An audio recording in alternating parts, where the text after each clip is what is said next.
So I'm Julian Pieters. I've been working to develop assistive listening systems of one kind or another for the last 20 years. Not only is this technology appearing now, but it's been worked on for a long time. And there are a lot of things that are coming to fruition at the same time. So you're going to see an increasing sort of tidal wave, if you like, of Auracast devices. We have hearing aids already available from GN, and I'm not sure if others have been launched, but we know that they are coming, and we believe the trajectory is that all hearing aids will be Auracast compatible within a relatively small time frame. Consumer devices, Android, the new version of Android will have Auracast functionality built in, and as Henry says, we think that Apple will do the same. But we will only find out on the day they announce it. Consumer devices, you will start to buy TVs that will stream Auracast to you if you can receive it. Headphones that can, I have these headphones from Samsung. They can receive Auracast. I could use them in this room. So these products are there, and a lot of different companies have been working on their own products. So even though they're invisible, there is a lot of momentum in this technology. And then on the public side, so we are the first company to bring a product into the market, and it's this white box on a tripod over here is the Auracast transmitter called Ori, and we have receivers that are being used for this. But you can also receive this. I could use these headphones and I can listen to this Auracast device. If you have the GN hearing aids, you would be able to directly connect to this device. So we're the first to market here, but there are others that will come into the public space. We've been working on that product, putting trials out into public places over the last couple of years. And we have been, commercially, we have been selling that product for over 6 months now. So I can share a little bit of the experience that we've had. First thing to say is we realize that not everybody has the ability to receive Auracast. So it's very important that our system comes with receivers. The goal is that in a few years from now, people have their own receivers, but it would be wrong for venues to put a system in that doesn't have the receiver side as well. So every system that we sell has receivers with it. That's allowing venues to adopt it quickly, and it is going very fast. It's the fastest adoption of a new technology in this space that we've had in the whole evolution of assistive listening. So we've seen a very fast adoption. We haven't seen any impact so far on the demand for loop systems. Of course, there is going to be a change over time, but at the moment, this is very much additive. So what are people saying about the systems? Hopefully you can have an experience by borrowing one of the receivers, or maybe you have some headphones or some receivers to try here, but hopefully you can have an experience here. But what we found is that the performance, I think, has exceeded the expectations of ourselves, and I think of the Bluetooth SIG even. I think it has been very robust, long range, simple to use, and simple for venues to implement. And that's an important point. While we'd like to think this is all about what's best for us as a community, in reality, if we want more adoption of assistive listening, we have to make it easy for service providers. And Auracast does do that. This system in this room is just this box, and nothing else needs to be installed. So it's extremely simple, and that's going to increase the speed at which venues, the willingness for venues to provide this service. So I don't need to speak too specifically about these. Henry gave you an incredibly long shopping list of venues. I think most of those, have got our Ori system in. So Sydney Opera House there is obviously an iconic venue. But there are many venues that are very keen to get this installed. And we're starting to see a little bit of competition too, companies and venues wanting to be the first, wanting to get this technology in. In education, performing arts venues is one of the first places we've seen, but education too. Universities are very, very keen for this. They've been moving towards Wi-Fi systems, which have created a lot of issues for other people, but they in the universities, they have a community that is relatively technology savvy. And their judgment is that their target market is very much ready for it. So we are seeing universities adopting Auracast very quickly.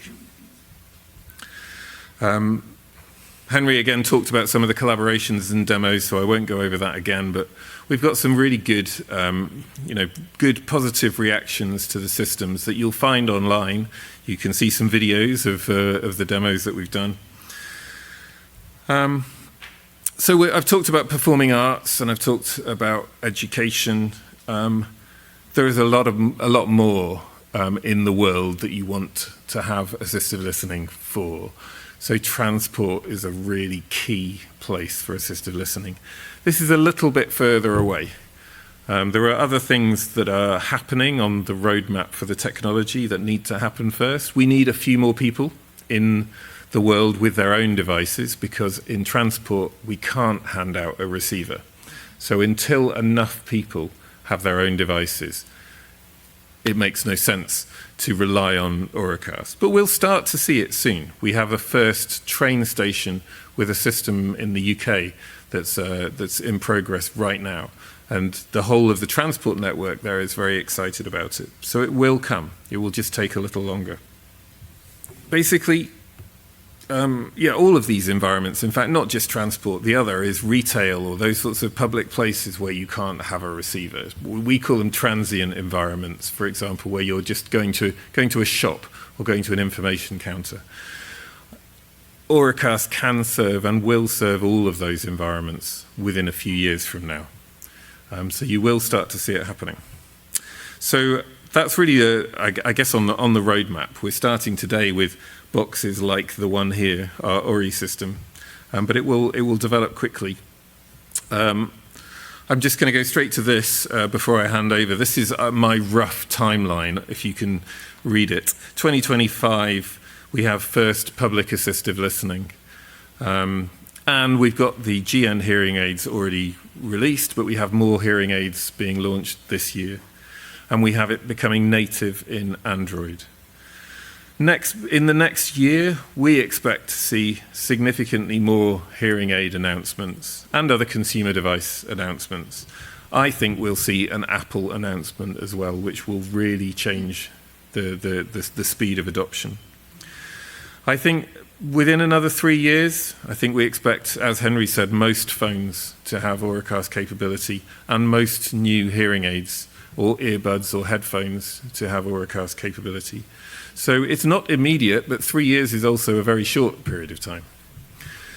And I think sometime after that, 3 to 5 years, we'll get to a point where more people are able to benefit from an Auracast system than are from a loop and telecoil-based system. So we have to be realistic. There will be a point where we may find it difficult to justify the installation of a loop system, and the choice will switch at some point between 3 and 5 years from now, where Auracast becomes the dominant assistive listening technology. I'm going to have to stop, I think, but we can do lots of Q&A. I think the last thing I wanted to say was just, what do we need to think about in this community? I think that what we are very conscious of, Ampetronic is the largest provider of loop systems, and we understand how much benefit they create. What we don't want to see is loops suddenly disappearing, or that loops aren't provided, because it's going to take some years before we're all ready for that technology switch. So we need to make sure that we're talking in the right way about it to the rest of the world. And I think what we should be trying to do is to see Auracast put in place with loop systems. That's the best possible solution. It's cost effective to do that, but for a venue it means that they can have a loop system that provides access that's good today, but then as you change your hearing aids or you have different devices that you can use, you can make your own personal choice to move and to start using Auracast. In this room we have a loop system and we have Auracast. And people are using both systems, and I think that's the ideal way. Not every venue is going to accept that or will be prepared to do it, but that should be our starting position today. I think we will see a lot of venues that have loops today adding an Auracast transmitter, and that will achieve that over time. So we have a policy that we think you should advocate for, where you have an existing loop or you otherwise would put a loop in. Our view is it should still be a loop, but the venue should consider putting an Auracast transmitter in as well.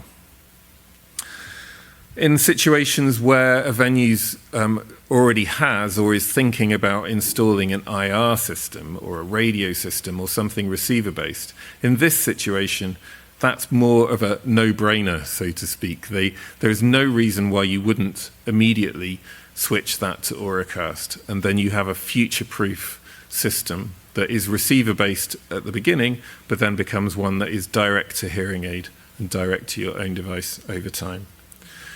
So I think that policy is something that we need to develop. We need to learn how to talk to venues in the right way, but hopefully the message is clear that I think Auracast is very much coming, and it's coming very fast. So we need to make sure that that it's done in a way that doesn't give you a gap with no technology provision, and keeps improves access for everybody.